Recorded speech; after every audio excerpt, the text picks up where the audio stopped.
আসসালামু আলাইকুম গাইস, সবাই কেমন আছেন? আশা করি ভালো আছেন। তো আমি আল্লাহর রহমতে অনেক ভালো আছি। তো হাজবেন্ড আজকে বাঙালি মার্কেটে গিয়েছিল বাজার করার জন্য। তো 2টা মুরগি নিয়ে আসছে, 6 কেজি করে, 12 কেজি ওজনের। দেখুন মাশাল্লাহ মুরগিগুলো কত বড়। আর সাথে আরও অনেকগুলো বাজার নিয়ে আসছিল আমাকে দেখানোর জন্য। মুরগিগুলা জীবিতই নিয়ে আসছিল। তো এখানে 5 কেজি গরুর মাংস এনেছিল, পেঁয়াজ এনেছিল 1 বস্তা, রসুন এনেছিল 1.5, কাঁচামরিচ এনেছে। তো মুরগিটাকে জবাই করে এখন ছিলে নিচ্ছে। মাশাল্লাহ রানগুলা দেখুন কি বড় বড়, কি মোটা মোটা খাসি রানের মতো। তো আমার হাজব্যান্ড ঘরে তাশকিল মাশকিল কিছু ছিল না, ছুরি দিয়েই মুরগিগুলাকে ছিল। তো ছুরি দিয়ে মুরগিগুলাকে একা একা কাটছিল। অনেক কষ্ট হচ্ছিল, তারপরও নিজে একা একা করছে, কি করবে। তো দেখুন মাশাল্লাহ মুরগিগুলোকে ছিলে নিচ্ছে, কি সুন্দর কালারটা মুরগির, আর রানটা কত বড় আর এত সুন্দর লাগছিল। তো আমি একটু ওনাকে সাহায্য করছিলাম, ওনার সাথে সাথে একটু ধরছিলাম। একা একা তো আর ছুরি দিয়ে সব কিছু করা যায় না। তো আস্তে আস্তে মুরগিগুলোকে রান থেকে মুরগির থেকে আলাদা করে নিচ্ছিল রানগুলাকে। তারপর আস্তে আস্তে পিসগুলোকে আলাদা আলাদা করে নেবে এভাবেই। তো মুরগিগুলোকে করে নিচ্ছিল আর কি। তো আরেকটা রান আলাদা করে নিল। মাশাল্লাহ দেখুন কত সুন্দর লাগছে। তো মুরগি থেকে সবগুলা এখন মাংস আলাদা আলাদা করে নেবে, নিয়ে এখন ছোট ছোট টুকরা করে কেটে নিচ্ছে। হাড়গুলো এত শক্ত ছিল, তো সবগুলা মাংস অনেক কষ্টে কেটে নিয়ে এলো, ছুরির সাহায্যে কেটে নিয়েছিল। তো এখন আমি ছোট ছোট প্যাকেট করে নিব। আর রান্নার জন্য আমি বেশ অনেকটা মাংস নিয়ে নিলাম এখন রান্না করার জন্য।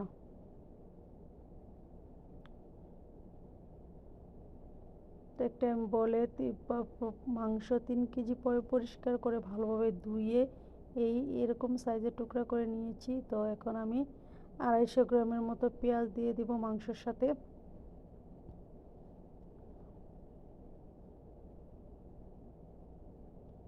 দিয়ে বেশ কতগুলা গরম মশলা দিয়ে দেব, 1/2 কাপ আদা বাটা, 1/2 কাপ রসুন বাটা দিয়ে দিলাম। তো দিয়ে দিলাম অনেকগুলা কাঁচামরিচ। তো লবণ দিয়ে দেব পরিমাণ মতো, আর দিয়ে দেব 2 চামচ হলুদের গুঁড়া,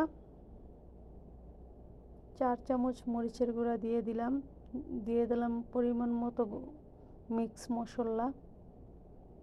তারপর দিয়ে দিলাম ধনে গুঁড়া, জিরা গুঁড়া, দিয়ে ভালোভাবে মাংসটাকে মিক্স করে নেব। ভালো করে যত ভালোভাবে মাখাবো ততই মাংসটা মজা হবে আর সুন্দরভাবে মিশে যাবে। তো ভালোভাবে মাখিয়ে আমি একটা সাইডে রেখে দেব। দিয়ে এদিকে আমি একটি প্যানে পরিমাণ মতো তেল দিয়ে দিব।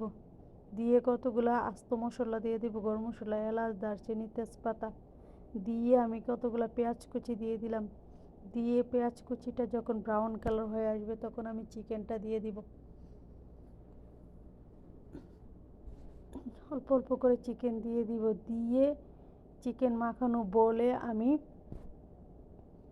তো এখানে 200 গ্রাম টক দই দিয়ে দিয়েছি। দিয়ে এখন আমি চিকেন মাখানো বোলটা ধুয়ে বেশ অনেকটা পানি দিয়ে দিয়েছি। দিয়ে এই পানি থেকেই, আর চিকেন থেকে অনেকটা পানি উঠেছে, এটা থেকেই আস্তে আস্তে আস্তে আস্তে চিকেনটা সিদ্ধ হয়ে যাবে।